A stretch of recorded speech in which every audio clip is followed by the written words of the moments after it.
Hello friends, welcome to Faizami classes. आज हम एक ऐसा केस लॉ डिस्कस करने वाले हैं जो किसी जासूसी नॉवेल की तरह लगता है। हमें बार बार एम्प्लॉय के ऊपर बहुत तरस आएगा, रहम आएगा, क्योंकि उसका टीडीएस काट लिया गया और उसे गवर्नमेंट को जमा नहीं किया गया, जिसकी वजह से इनकम टैक्स डिपार्टमेंट की तरफ से उसको डिमांड नोटिस आई। लेकिन जब आखिर में केस खुलता है, मजीद सबूत इकट्ठा होते हैं आईटैट के पास, तो आपको समझ आएगा कि कितना बड़ा गेम खेला जा रहा था। तो केस लॉ हम शुरू करते हैं। देखिए, एक बेचारा गरीब सा एसएससी था जिसकी टोटल इनकम थी सिर्फ 37,87,390। उसने अपना रिटर्न ऑफ इनकम 30 दिसंबर 2019 को फाइल किया। रिटर्न ऑफ इनकम कौन सी ईयर का था? ये 18-19 जो फिनेंशियल ईयर था उसका रिटर्न ऑफ इनकम फाइल किया।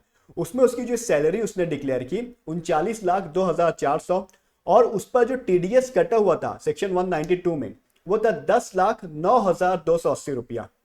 इतना ज्यादा टीडीएस उसका कंपनी ने काटा हुआ था। टोटल इनकम उसकी हुई थी डिडक्शंस वगैरह लेने के बाद 37,390, जिसमें से वो सारे टैक्स वगैरह पे करने के बाद जो रिफंड क्लेम कर रहा था वो था 36,360 रुपया। उसने ये रिटर्न फाइल कर दिया। रिटर्न प्रोसेस होने जाता है हमारा सीपीसी। वहां से इंटीमेशन आई अंडर सेक्शन 143 सब सेक्शन 1 में, और सारा के सारा जो टीडीएस का जो क्लेम था 10,09,289 रुपया, वो सब के सब डिसअलाउ कर दिया गया। क्यों डिसअलाउ कर दिया गया? क्योंकि वो 26A में रिफ्लेक्ट ही नहीं हो रहा था। इसका मतलब यह है कि कंपनी ने इस बेचारे एम्प्लॉय का टीडीएस तो काट लिया, लेकिन उसे गवर्नमेंट के पास जमा नहीं किया। अब ऐसा जब हुआ तो जाहिर सी बात है डिमांड आ जाती है। इनकम टैक्स डिपार्टमेंट की तरफ से डिमांड इशू की गई। सेक्शन 234B में 1,36,206 रुपये का इंटरेस्ट लगाया गया। सेक्शन 234C में 49,129 रुपये का इंटरेस्ट लगाया गया। तो टोटल जो डिमांड थी उसकी बनी 11,58,260 रुपया। उसकी टोटल डिमांड बनी। अब कोई भी रहेगा परेशान तो होगा। तो ये जो एम्प्लॉय था वो अपील करने गया सीआईटी अपील के पास, कमिश्नर ऑफ इनकम टैक्स के पास, और इसकी तरफ से मतलब एम्प्लॉय की तरफ से ये बातें रखी गई कि सबसे पहले तो सेक्शन 205 का हवाला दिया गया कि उसमें ऐसा है कि देखिए, जब आपने ऑर्डर किया है कि एम्प्लॉयर जो है वो टीडीएस काटे एम्प्लॉय का, वैसे ही हुआ है, एम्प्लॉयर ने एम्प्लॉय का टीडीएस काटा है। अब अगर एम्प्लॉयर जमा नहीं करता है तो एम्प्लॉय की क्या गलती है उसमें? आप एम्प्लॉय से डबल तो टैक्स नहीं मांग सकते। आप ये चीज आपकी गलत हो जाएगी अगर आप एम्प्लॉय को इन्फोर्स करो कि आप फिर से टैक्स पे करो, जबकि वो ऑलरेडी पे कर चुका है अपने एंड से। डिपार्टमेंट को चाहिए कि वो एम्प्लॉयर के पास जाए और उसे पकड़े, उससे पूछताछ करे और उसके अगेंस्ट में एक्शन ले कि तूने क्यों नहीं डिपॉजिट किया। एकदम सही बात है। और ये भी वहां पर कहा गया कि इस तरह जो पूरी डिमांड है वो सब के सब बैड इन लॉ है, ये सही नहीं है आपकी। ये अभी एम्प्लॉय की तरफ से जो वहां पर रिप्रेजेंटेशन हुआ उसकी बात कर रहे हैं। अब जो ऑर्डर आया है, जो डायरेक्शन इश्यू की गई कमिश्नर ऑफ इनकम टैक्स, जो अपील है उनकी तरफ से, वो ऐसा था कि ठीक है भाई, अगर आपके साथ गलत हो रहा है, हम ये पूरा मामला दोबारा असेसिंग ऑफिसर को रिफर करते हैं और असेसिंग ऑफिसर को डायरेक्शंस दे दिए कि ठीक है, जो भी आपको रिलीफ या क्रेडिट समझ में आता है आप उन्हें प्रोवाइड कर दो। लेकिन ये कोई सॉलिड डायरेक्शन नहीं रही। तो असेसिंग ऑफिसर जिसकी तरफ से डिमांड निकाली गई, आप उसी को दोबारा केस हैंडओवर करने की बात कर रहे हो।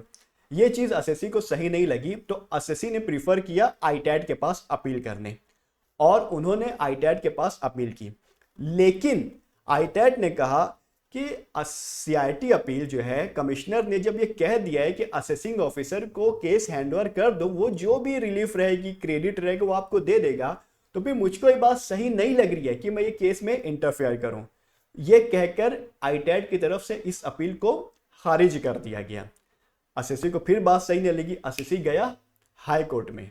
हाई कोर्ट में जब मामला पेश हुए तो हाई कोर्ट ने फिर ये ट्रिब्यूनल, जो आईटैट हमारा इनकम टैक्स अपीलेट ट्रिब्यूनल, उसको डायरेक्शंस दी कि आप ये मामले की सुनवाई करो और देखो पूरा मामला क्या है। तब जाकर आईटैट में ये दोबारा मामला शुरू हुआ। यहां पर भी असेसी की एंड से जो रिप्रेजेंटेशन दिया गया वो यही दिया गया कि सर, हमने ऑलरेडी टैक्स पे कर चुका है, हमारे एम्प्लॉयर ने हमारा टीडीएस काट चुका है, अब आप हमसे दोबारा टैक्स की डिमांड नहीं कर सकते तो इस पूरी डिमांड को सरासर खारिज कर दी जाए। 10 लाख के करीब का कुछ मामला था, 10-11 लाख के करीब का, तो इसलिए उन्होंने खारिज करने के लिए रिक्वेस्ट की। अब आईटैट ने क्या ऑर्डर दिया कि जनवरी 2023 में आईटैट की तरफ से 2 डायरेक्शंस दिए गए। एक जो असेसी की तरफ से जो काउंसिल रिप्रेजेंट कर रही थी, authorise representatives for the assessee, उन्हें यह कहा गया कि ठीक है, आप अपने जो एम्प्लॉयर है उसका नेम, एड्रेस, पैन नंबर और कुछ बातें थी, वो सारी की सारी डिटेल्स आप यहां पर जमा कराएं। और जो डिपार्टमेंटल रिप्रेजेंटेटिव था, असेसिंग ऑफिसर, उससे ये डायरेक्शन दिया गया कि आप जाएं इनके एम्प्लॉयर के पास और वहां पर जाके इंक्वायरी करें कि टैक्स काटा गया है कि नहीं काटा गया है, और अगर काटा गया है तो फिर गवर्नमेंट को जमा क्यों नहीं किया गया। अब उसके बाद यहां पर आता है ट्विस्ट। यहां पर जब असेसिंग ऑफिसर ने अपनी सारी इंक्वायरी कंप्लीट की तो उन्होंने आईटैट के पास बहुत सारी इंफॉर्मेशन प्रोवाइड की। वो सबसे पहले तो एक ये था कि जब कंपनी से एक लेटर मांगा गया कि आपने ऐसा इनका वाकई में टीडीएस काटे, तो कंपनी की तरफ से एक लेटर दिया गया, और कंपनी की तरफ से जो लेटर दिया गया उसमें लिखा हुआ था कि हमारी जो फाइनेंशियल कंडीशन है वो बहुत ख़राब है और हम कुछ लोगों से बातचीत कर रहे हैं, कुछ सेटलमेंट की बातें कर रहे हैं। जैसे ही वो हमारा सेटलमेंट कंप्लीट होता है, हम सारे ड्यूज जो हैं, सारी जो पेंडिंग सैलरीज हैं वो सब पे कर देंगे, और जितना टीडीएस हमने काटा है वो सब के सब हम गवर्नमेंट को जमा कर देंगे। कंपनी ने साफ साफ एक्सेप्ट कर लिया। लेकिन बात यहां पर खत्म नहीं हुई। मजीद जब छानबीन की गई और जो लेटर वगैरह का और गहराई से मुशाहिदा किया गया, तो ये मालूम पड़ा कि वो असेसी जो अपील कर रहे हैं, जिसका टीडीएस गवर्नमेंट के पास जमा नहीं किया गया है, वही बजाते खुद उस कंपनी का चीफ एग्जीक्यूटिव ऑफिसर है और मैनेजिंग डायरेक्टर भी वही है। तो ये गेम था। उस असेसी जो है वह ओवरऑल रिस्पॉन्सिबिलिटी उसकी भी सैलरी पे करने की, उसके जो सबऑर्डिनेट्स हैं उन सब लोगों की सैलरी पे करने की, उनका टीडीएस कट करने की और टीडीएस गवर्नमेंट को जमा करने की, ये सारी रिस्पॉन्सिबिलिटी उसी असेसी की थी जो वो असेसी अपील कर रहे हैं टैक्स माफ करवाने के लिए। और इसी के साथ साथ उसने खुद ही को पेमेंट की, जो सैलरी उसका खुद को पेमेंट करते हैं वो, और उसका खुद ही का टीडीएस भी नहीं काटा और खुद ही का टीडीएस उसने जमा नहीं किया है। तो ये सारी जब बातें खुलकर सामने आई, तब असेसी के रिप्रेजेंटेटिव ने एक दूसरा अटेम्प्ट किया कि चलो ये मामला ना, इसको दबाने के लिए उसने क्या कहा असेसी की तरफ से जो रिप्रेजेंटेटिव काउंसिल थी, उसने कहा कि देखिए सर, एक्चुअल में बात यह है कि हम लोग जो कॉर्पोरेट इंसॉल्वेंसी रेजोल्यूशन प्रोसेस से गुजर रहे हैं, हमारी फाइनेंशियल कंडीशंस बहुत ज़्यादा ख़राब हो चुकी हैं, इसलिए हमने इससे पहले ऐसा नहीं किया था, लेकिन जो करना पड़ा वो इसी वजह से करना पड़ा क्योंकि हम इंसॉल्वेंसी प्रोसेस से गुजर रहे हैं।